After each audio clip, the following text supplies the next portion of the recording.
tsy finona fa izy Andriamanitra manala mifababona nanonofia hoe mitranoko lasangozabe trano tsisy fiangarane feno fahasambarane nanonofia hoe miaina ny hafaliny mpanome fokovonna veanao iana zavabaovao fa indrotazako ny fiovane mbola tao felatana nefa tao tsy azo ialane foko faingana miomana aza miandry fagagana fa tonga de mitsangana fa indrotazako ny fiovane mbola tao felatana nefa tao tsy azo ialane foko faingana miomana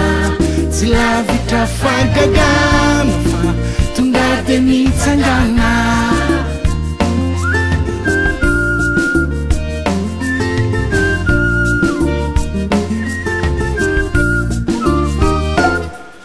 naozona namboponinonino na fangejana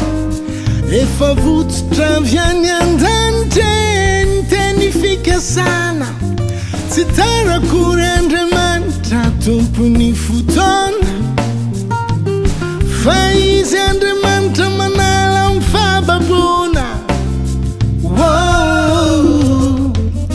nanonofia hoe resitsika amizay ho an'ny fahantrana tonga ny andro ny fahalalana na ny mahay azo tratra ny fahazavana nanonofia hoe vovontsy taolany ray tanàna fokovonna veanao iana zavabaovao fa indrotazako ny fiovane mbola tao felatana nefa tao tsy azo ialane foko faingana miomana aza miandry fagagana fa tonga de mitsangana fa indrotazako ny fiovane mbola tao felatana nefa tao tsy azo ialane foko faingana miomana tsy lavitra fagagana fa tonga de mitsangana